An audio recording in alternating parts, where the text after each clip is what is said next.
cara Flying Monkeys dari NPD untuk membuat korbannya berhenti menyuarakan apa yang mereka rasakan. Di kasus aku, contohnya aku ini kan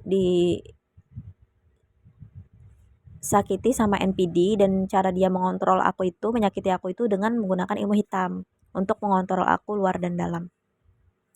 Dan ketika aku mulai berani untuk menyuarakan apa yang kurasakan melalui sosial mediaku, itu para Flying Monkeys-nya akan komen. Nah, ada satu videoku judulnya NPD dan Ilmu Hitam. Ada yang komen gini, NPD itu adalah gangguan mental. Dia itu berhubungan dengan psikologis. Sedangkan ilmu hitam itu ada sesuatu yang gaib. Jadi antara NPD dan ilmu hitam itu tidak ada hubungannya. Tolong ya Mbak belajar lagi, katanya gitu di komen itu. Nah, padahal di video itu aku udah menjelaskan bahwa NPD itu memiliki sifat yang kayak gini, aku bilang. Dia suka mengontrol, dia tidak punya empati, dia memakai topeng, bla bla bla. Dan cara paling simpel untuk si pelaku menguasai korbannya secara cepat dan biar nggak ada bukti itu menggunakan ilmu hitam. Jadi aku tidak ada tuh bilang bahwa si NPD ini dan ilmu hitam ini jadi satu, nggak ada. Ini memang suatu hal yang NPD ya NPD, ilmu hitam ya ilmu hitam. Tapi kebanyakan NPD menggunakan ilmu hitam karena dia memiliki sifat yang suka mengontrol dan memanipulasi gitu.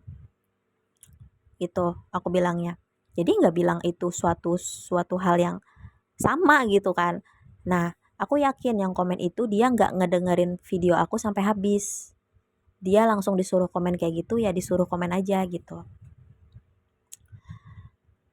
Tujuannya apa? Tujuannya agar membuat aku itu ragu dengan apa yang aku ucapkan dan aku katakan dan aku pikirkan dan aku rasakan. Iya, karena sebelum aku ngebaca komen itu, di pikiranku itu ada kata-kata kayak gini, emang kamu paham NPD itu apa? Emang kamu paham NPD itu apa? Gitu, kayak berputar-putar kalimat itu di otakku gitu, dan aku tahu itu bukan suara aku gitu lah. Itu kontrol pikiran dari si orang itu. Tapi aku meyakinkan diri aku bahwa aku paham. Aku nonton juga konten-konten orang yang memang ahli gitu kan secara teori, dan aku cocokkan dengan di dunia nyata aku bertemu dengan NPD itu kan memang sifatnya sama gitu loh Kak. Ciri-cirinya sama gitu. Dan ketika mulai suara itu muncul di kepalaku, nah tiba-tiba aja dari sekian banyak komen, aku malah fokus ke satu komen itu. Nah, itu ilmu hitam itu bisa bisa mengontrol korban itu segitunya loh. Sampai nih kan banyak komen nih. Banyak komen orang-orang yang mengalami yang sama nih, yang ngedukung nih, yang istilahnya saling support nih. Tapi malah mataku ini fokus ke arah yang itu doang. Beneran. Dan itu nggak bisa dilawan gitu. Jadi aku malah ngebaca yang negatif. Dan memang iya gitu. Jadi karena aku tahu sifat dari Flying Monkeys NPD ini kayak gimana, yang para Flying Monkeys-nya ini. Jadi kalau pada umumnya sih, kalau orang bilang ya kalau misalkan diperlakukan seperti itu nggak usah digubris kan, dibiarkan aja gitu. Nah, karena aku tahu karakter dari si lawan aku ini, maka aku balas saat itu. Aku balasnya kayak gini. Saya belajar dari pengalaman, aku bilang. Tidak hanya teori. Jadi kalau kamu merasa video aku ini tidak relate, silahkan kamu cari akun lain yang menjelaskan secara teori gitu. Karena aku menjelaskan secara pengalamanku pribadi. Aku balas kayak gitu. Kenapa aku balas? Karena aku mengenal karakternya. Aku kan kayak memperhatikan bagaimana cara mereka menyerang aku. Jadi mereka itu menyerang aku dan korban-korban mereka yang lain. Jadi mereka itu semakin didiamkan, Flying Monkeys ini semakin menjadi-jadi gitu loh. Kayak mereka itu akan kayak se kayak apa ya, seenaknya gitu di sosmed kita gitu. Dan dihapusin pun percuma karena dia akan komen lagi gitu kan. Kayak Flying Monkeys-nya itu kayak mempengaruhi mempengaruhi audiens yang lain lah gitu biar kebawa dengan opini dia gitu kan. ketika aku balas sebagai pencipta nih, pencipta video nih, membalas, itu dia akan diem gitu. Karena dia ngerasa, wah ini berani untuk ngelawan gitu. Sedangkan korban dia yang lain tuh nggak ada yang berani ngebales gitu. Karena kan dikontrol sama si NPD ini. Aku dikontrol juga untuk tidak membalas, tapi ku lawan, ku balas gitu. Dan akhirnya berkurang tuh yang komen-komen negatif kayak gitu ke aku gitu. Jadi kalau kita dikontrol sama si NPD menggunakan ilmu hitam dan itu jenis yang kontrol pikiran kayak gitu, itu emang seperti itu polanya. Jadi kita itu dari sekian banyak yang nge-support kita, kita malah baca komen negatif dari khususan yang dia bikin gitu. Jadi dia sedetail itu, sedetail itu.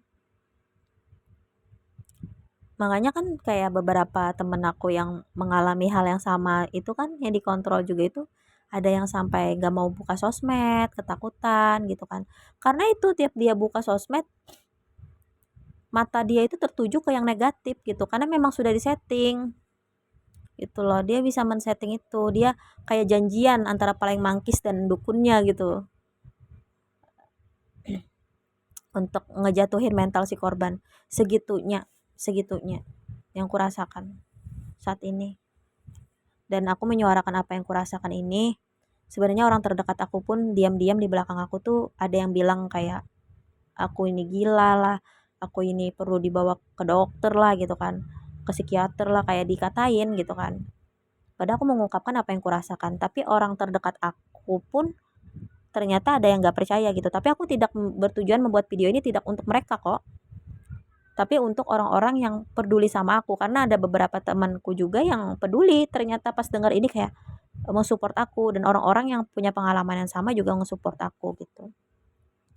Jadi memang di situasi begini, kita akan melihat wajah asli semua orang yang ada di dekat kita gitu. Kayak orang yang selama ini baik ternyata munafik gitu, itu kelihatan. Itu di saat kayak gini tuh sebenarnya kalau kita ambil positifnya itu, kita jadinya bisa ngelihat wajah asli semua orang gitu, gimana sama kita saat kita difitnah atau dipermainkan sama si NPD ini gitu. Kita akan melihat orang-orang itu gitu, dan itu gak bisa. Jadi kalau dalam prosesnya ini dinikmatinya itu sih kayak sambil melihat bagaimana perilaku orang-orang yang selama ini ternyata di depan baik, ternyata di belakang kayak gitu. Ternyata juga melihat orang-orang yang ternyata ngedukung kita, yang sayang sama kita gitu, kelihatan gitu saat-saat kita terpuruk tuh.